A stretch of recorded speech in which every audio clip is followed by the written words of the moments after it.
मैं DCNG vlog से बोल रहा हूँ। मैं पिछले कई दिनों से सोच रहा हूँ कि कोई एक छोटा सा वीडियोस आपके सामने रखूँ और ये वीडियोस माइक्रो फाइनेंस से संबंधित हो। मैंने अक्सर देखा है कि गांव में, शहरों में आजकल लोन के दलदल में लोग डूबते जा रहे हैं। बहुत सारी फाइनेंस कंपनियाँ अपने टर्म ऑफ कंडीशन के अकॉर्डिंग लोन देती है। सारे लोग लोन लेते हैं और उस लोन के दलदल में उलझ जाते हैं। मैंने ऐसा भी देखा है कि जिस गांव में लोन फाइनेंस की जाती है, क्योंकि वो ग्रुप लोन है और जब वहाँ लोग, बहुत सारे लोग, 4 आदमी, 6 आदमी, 10 आदमी जब अवेलेबल नहीं हो पाते हैं तो कुछ ऐसे लोगों को उसमें जोड़ दिया जाता है जो फॉर फ्यूचर फेल्योर हो जाता है। ड्यू टू रीज़न ये होता है कि लोग कर्ज, जिसे वो लायबिलिटीज़ लेकर नहीं चलते हैं, उन्हें चंद ख्वाहिशात और कुछ शौक़ को पूरा करने के लिए वो कर्ज ले लेते हैं। अब बाद में जब उन्हें मासिक रूप से EMI पे करना होता है तो वो फेल्योर हो जाते हैं और पूरा परिवार पर उसका भार आ जाता है। जबकि रियलिटी ये है कि यदि आप छोटा सा भी कर्ज लेते हैं, सपोज यदि आप 50,000 रुपये की लायबिलिटीज़ यहाँ पे फाइनेंस से लेते हैं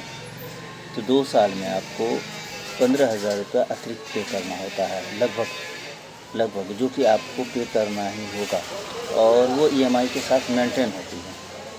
उसके अकॉर्डिंग आपको पेमेंट भी देना है और EMI का जो सर्कुलर बना होता है उस डेट में आपको पेमेंट करना है और सारे ग्रुप को इकट्ठा होकर करना है।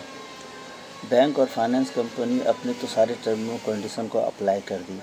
आपने उसके अकॉर्डिंग लोन भी ले लिया, EMI भी आप कोशिश करते हैं कि मैं समय पर पे करूं, लेकिन कभी कभी ऐसी आवश्यकता और समस्याएं आ जाती हैं कि आप फेलियर हो जाते हैं। मैंने ये भी देखा है कि गांव घरों में ऐसे लोग भी हैं जो 2, 4, 5, 5, 6 EMI ले रखे हैं। यदि उन्होंने 50,000 के 6 लोन ले रखे हैं तो वो टोटल 3 लाख बनते हैं और 3 लाख में 90,000 रुपया इंटरेस्ट बनता है, जो 90,000 रुपया इंटरेस्ट बनता है, जिसे फुलफ़िल कर पाना फॉर फ्यूचर में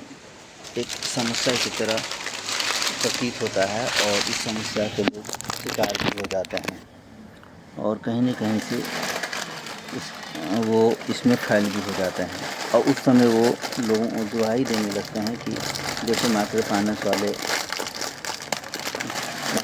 वाले की लायबिलिटीज़ में मैं दब गया,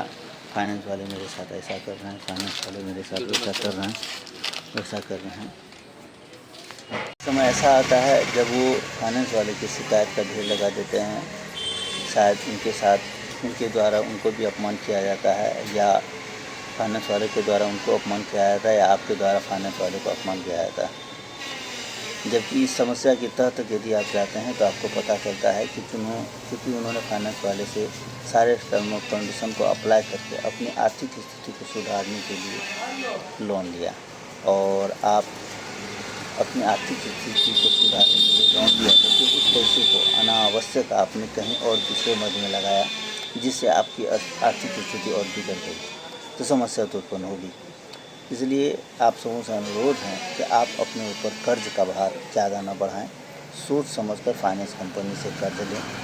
आप यदि पैसे को यूज़ करने में संपन्न हैं, उसका अपने सही विवेक से यदि उसका यूज़ करके आप 2 रुपये रिसोर्सेज करके उस पैसे को दे पाते हैं तो ही लोन लें, अन्यथा लोन न लें।